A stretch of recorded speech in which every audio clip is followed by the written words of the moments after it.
Welcome.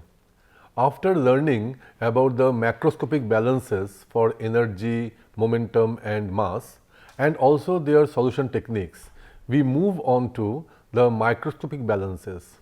So, in this particular series of lectures, what we shall learn about is that how to make the microscopic balances for mass balance, and these two represent for overall mass balance and species mass balance, and the momentum balance and energy balance. So, first let us look into the significance of microscopic balances. So, these microscopic balances accounts for both spatial and temporal variations of some scalar field within a control volume. This contrasts with what we have done in the macroscopic balances, where we neglect any kind of spatial variation of the scalar fields. So, in general, this kind of balances will lead us to an unsteady state profile of species concentration. So, this is important. It is the unsteady state, that is the time variation, and profile of species concentration or density or temperature or pressure. So, any kind of profile, that is distribution of the particular scalar with respect to the location. So, this will be accounted for by the microscopic balances, and this kind of balance leads to distributed parameter models. Like macroscopic leads to lumped parameter model, this microscopic leads to distributed parameter models. And these are the most natural and general form of process models, because in this way we are able to take into account the variation of the various properties, not only with respect to temperature, but also with respect to the locations. And as you know, in our day to day life, many of the things keep changing from the location as well as from the time. For example, even you can put this in the population. You can find that at various locations the populations are different, and also at a given location you see that population may change from time to time. The population may be of any species, maybe some plants, maybe of some human beings, maybe of some other animals. So, this is one of the ways you can also implement all these balance equations. Okay. Similarly, you can also find that in a given reactor, the species concentration in the reactor is changing from various positions, and also due to reaction happening, the concentrations are also changing with respect to time. So, these kind of systems are there around us for various types of purposes. And generally, whenever you are accounting for all the variations with respect to time and as well as space, then we will end up with some partial differential equations, which is again in contrast with the ordinary differential equations we were having under the lumped parameter systems or the macroscopic balances. So, now we shall be dealing with the partial differential equations, and these partial differential equations may be written in general for the 3 dimensions. As you know that the space is having the 3 dimensions. In rectangular coordinate we have x, y, z, for example. So, you can write in 3 dimensions, which is very general, but sometimes when you make such kind of 3 dimensional equations, you find that they become very difficult to solve. Okay. Then you make some kind of assumptions which are relevant for a particular system, so that you can reduce the dimensionality of the problem, and you can have 2 dimension or even 1 dimensional equation. So, even if you have the reducing dimension, but this dimension is reducing in the space, not in the time. So, you still have the partial differential equation, because in 1 dimensional it will be having a temperature and one of the coordinates. Okay. So, you will be still having the partial differential equations whenever you are going for the microscopic balances in a dynamic state. Okay. Now, you find that you have different types of derivatives in such kind of microscopic balance equations. Now, generally what you find, the first order derivative, spatial derivative will be there whenever we have convection. So, any kind of convective term will lead to first order spatial derivative, that means with the location. And we have generally second order spatial derivatives in the directions when there is diffusion. Okay. So, we shall see that why we get this diffusional thing as in 2 dimension, we shall see later, but as of now we understand that we get second order spatial derivative whenever we have some diffusion problem. So, looking at a particular equation, you can identify that which of these two are there, whether we have convective term or we have a diffusive term. Okay, and understand this convective term or diffusive term come in all kinds of phenomenon, like in mass transfer, in momentum transfer and in heat transfer. And generally we have first order time derivative, and this comes when we have unsteady state or dynamic processes. So, when we have steady state, then there is no dependency on the time. So, first let us start with the overall mass balance equation. So, in this case first we apply the conservation law, and for doing that first we have to identify some control volume. Okay. So, here we are doing it in the Cartesian coordinate for ease of our understanding. So, when we write the conservation law, we find that rate of increase of mass is equal to rate of mass in minus rate of mass out, because mass cannot be created or destroyed. So, there is no question of having any kind of generation or the consumption term in the overall mass balance. Okay. So, this you must be careful about. So, consider fixed volume. So, here what we are doing in a Cartesian coordinate, we are choosing this x direction over here, positive x direction, this is the positive y direction and this is the positive z direction. And in this we are choosing a cuboid. You can see that in this we have this x direction, we are choosing a small length of delta x, and then we have delta y and we have delta z. Okay. And the total volume of this one is delta x into delta y into delta z. Now, let us choose that if suppose this is x, that means this point will be representing x plus delta x. If this is y, then this will be y plus delta y. And sorry, if it is z, this is z plus delta z, and if this is y, then this is y plus delta y. So, that is how you are finding that we have put the coordinates. So, this particular coordinate will represent which is farthest from this. Okay, this represents x plus delta x into y plus delta y into z plus delta z, and thereby you can also find out the coordinates of the other points. Okay.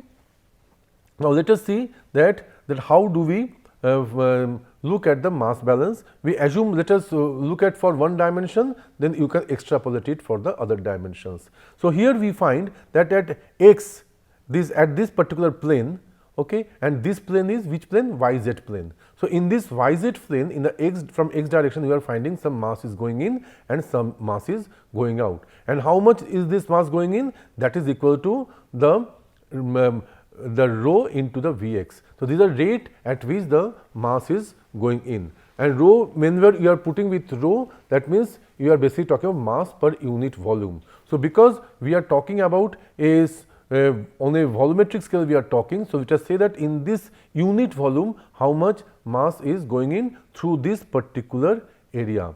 Okay. And in the other side we find that there are some amount of mass is coming, and we are designating this mass going in as rho Vx into x, and this we are talking about rho Vx into x plus delta x.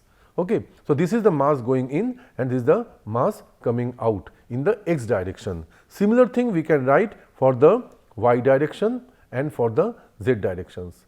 Now, you see that once you write all these expressions, what you find that this this rho Vx is the mass flux, okay, and when you multiply with the area, you get the rate of mass going in. Okay. So, that is why you find that we are always multiplying with this particular area. So, in case of Vx, we are multiplying by delta z. In case of y, we are multiplying by delta z delta x. In case of z direction mass transfer, we are multiplying by delta x delta y. Okay. So, this now gives us the rate of mass going in and coming out of the particular control volume. Now, you see that at what rate the mass is changing within the control volume.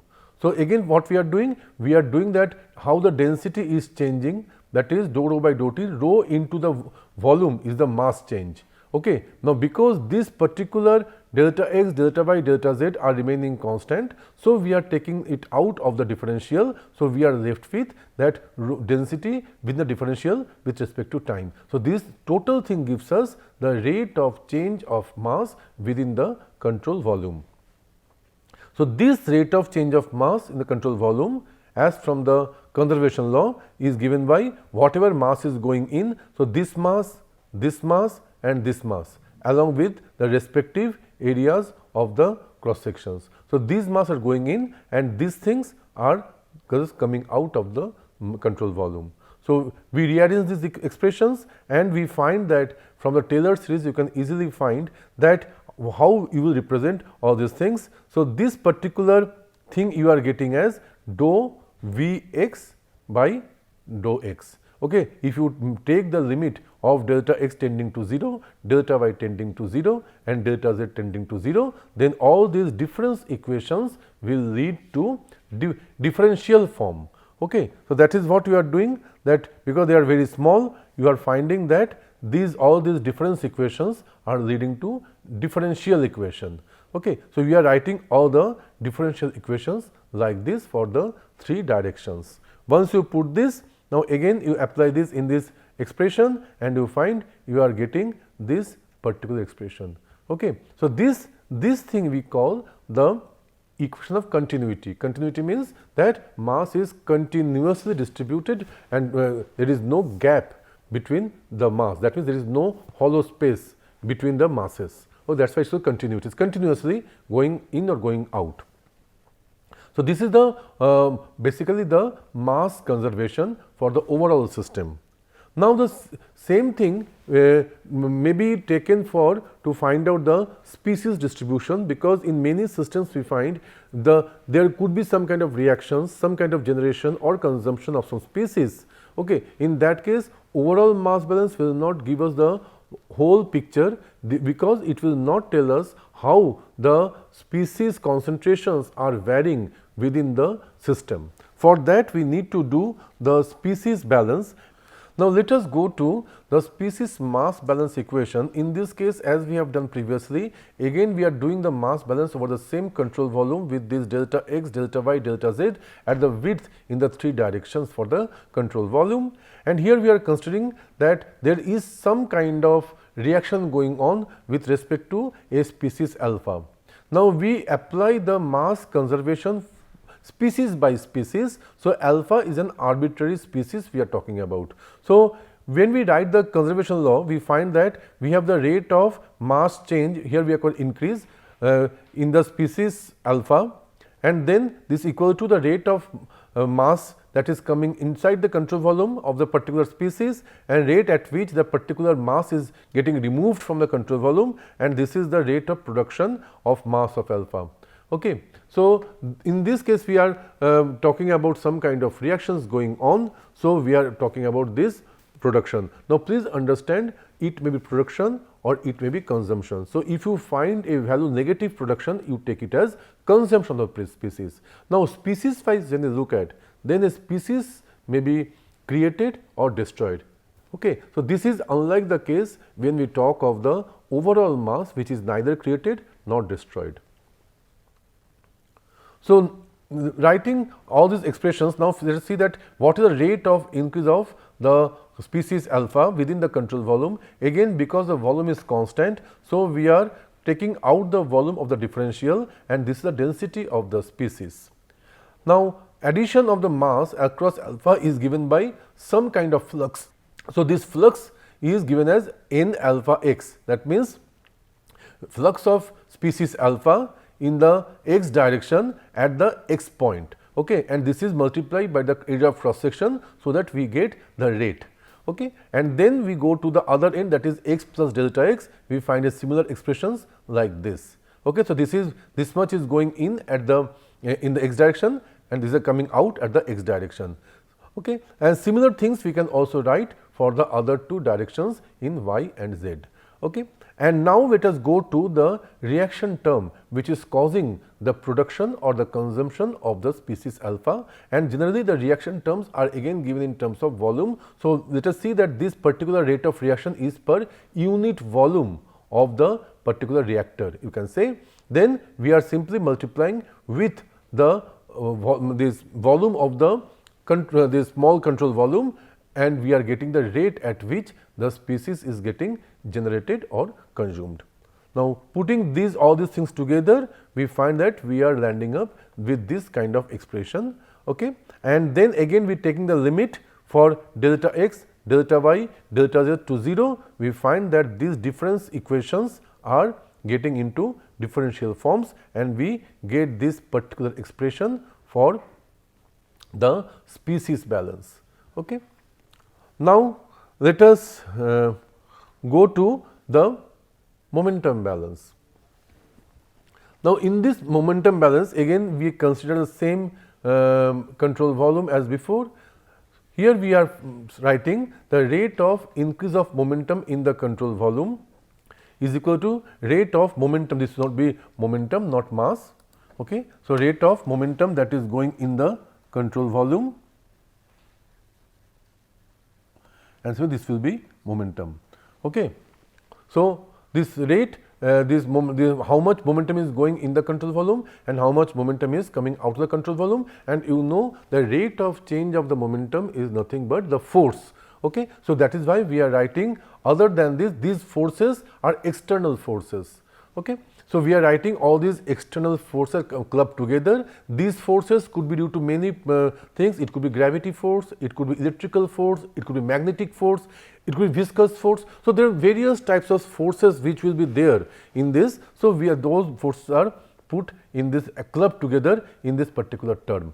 Okay. So, let us now just look at these expressions individually. So, we see that the momentum may be transferred due to either convective transfer or by molecular transport, because when the momentum is going on, then what we find that the molecules or the particles themselves are exchanging the momentum between them because of the differences in their velocities. Okay. That is one thing. That means a faster particle will try to speed up a slower moving particle. On the other hand, a slower particle will try to retard a faster moving particle. That is how they are, we say that they are exchanging their momentum. That is molecular level. On the convective means when the overall system is moving, that is convective. Okay. In that case also we will find that there could be some changes in the momentum across the cross section of the particular system, and there again we will find there will be slower moving and faster moving layers of the fluid will be there, and they are also exchanging their momentum. So, there is convective transfer of the momentum. So, all these things should be considered for the momentum balance. So, moving on, we write for example, we write the momentum flux. I will talk about this momentum flux later. As of now, you take this is the momentum flux in the x direction due to the x velocity. Okay. So, that is why we are writing phi x. Okay. And this is at x position, and this is the multiplication by the area of cross section to get the rate of momentum going in, and similarly we are getting the rate at which momentum is coming out of the system. Similar things may be also written for the momentum which is going in the y in direction, and this is for the z direction. After putting these, what we do, that we go back to our equation. Here we have the equation, and we are writing in the momentum going in, and these are the terms which are momentum coming out of the system. And these forces, let us say that we take the body force as a gravitational force. So, this is we are writing in terms of some g, but this may be understand that this represents in general a body force. It could be anything, gravity is one of the body forces. Okay. So, this we are writing in terms of g, and this particular thing is also per unit volume. So, this rho into g, this per unit volume, because for example, mg the total force, m by v into g is the density into gravity, that is per unit volume of the particular body. So, that is rho g is the per unit volume, and we are multiplying by the volume to get the mass. mass into the particular body force. So, this we are putting as the total force term, and the rate of increase of momentum can be given by this, that this is the rho Vx is the momentum in the x direction, this per unit volume, and this is into volume, we are finding rate of momentum increase in the x direction. Now, again putting all these things together, we get this particular expression, and again what we do, we divide by delta x, delta y, delta z as we were doing earlier, and then take these limits to 0, and what we find that all these difference equations are being reduced to differential forms over here. Okay? And only thing you note that in each of these cases the subscript is changing. This is xx, this is yx, and this is zx. It means that what is the change in the momentum in the x direction due to the x component of the velocity. This means what is the change in the momentum in the y direction due to the change in the x component of the velocity, and this means that what is the change in the momentum in the z direction due to x component of the velocity. So, everything is happening due to the x component of the velocity in the three directions. And now we put all these expressions over here for the three directions over here, and we get for each of direction we can get, you can easily derive for the other directions, for the other velocities you will get the body forces also in the three directions, and these are the momentum changes, and this is the within the control volume how the things are changing. So, now you see that unlike in case of the mass balance where we had only one equation, for species balance we had only one equation, in momentum balance we now cannot have one equation because momentum is a vector. So, whenever we are writing momentum equation, we have to write them in three directions separately. Of course, we can club them together in a vectorial form, but whenever we are writing in a scalar form, these have to be written in a separately in as three equations. Okay. So, that is why I am not putting them together as of now, treating each of them in scalar form. Okay. Later on we shall see how we can club them together and have the vectorial form. And whenever you have vectors, you will find that there are some other things coming to picture, and tensors will also come into picture, about which I will talk in our later lectures. So, these are the two books which you can refer to know more about these microscopic balance equations, and I shall be continuing this in my future lectures. Thank you.